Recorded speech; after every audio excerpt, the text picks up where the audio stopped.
Sa ilalim ng Lucky 9-Point Agenda ng Administrasyong Sandoval, tumitindig ng matatag ang ikalawang layunin, ekonomiyang lalong lalakas. Tinitiyak nito na gawing sentro ng industriya at trabaho ang buong Malabon na magbubukas ng oportunidad para sa inklusibong pag-unlad ng lahat.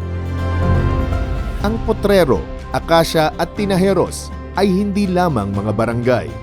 Ito ay mga komunidad na ating hinuhubog upang maging industrial and economic zones sa pamamagitan ng bagong business-friendly policies na nagbubukas ng pinto para sa mas maraming mamumuhunan sa syudad.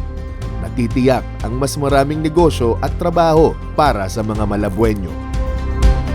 Noong nakaraang taon, naging agresibo ang ating mga kampanya at programa para sa trabaho. Sa katunayan, higit sa 5,000 job seekers sa mga araw ng job fair, palaging may hired on the spot. Hindi rin iniwan ng lokal na pamahalaan ang displaced workers sa tulong ng TUPAD, SPES, GIP programs na may higit pa sa 2,000 benepisyaryo.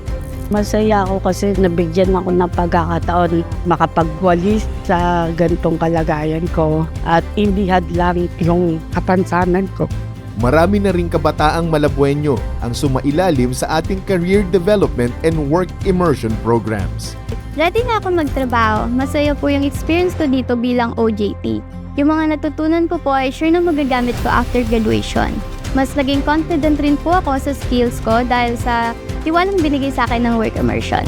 Sa patuloy na pakikipagtulungan ng lokal na pamahalaan ng Malabon sa Department of Labor and Employment, nakatanggap ng panimulang puhunan ang mga benepisyaryong Malabueño.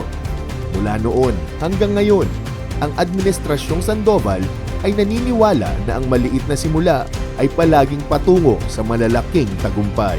Wala ring patid ang suporta ng Administrasyong Sandoval sa mga kooperatibang pundasyon ng pag-unlad ng ating mga komunidad upang mas mapalawak pa ang kanilang serbisyo sa mga Malabueño. Ang dagdag na kapital para sa mga kooperatiba ay lagi pong inilalaan para sa mas marami pong miyembro ang ating maabot at makinabang. Sa mga gusto pong maging miyembro, marami po tayong kooperatiba sa Malabon.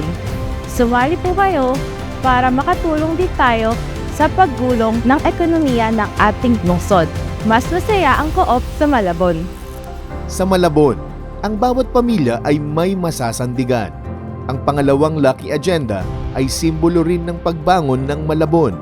Pinatutunayan lamang nito na sa pangunguna ng pamahalaang may plano, garantisado ang paglakas ng ekonomiya.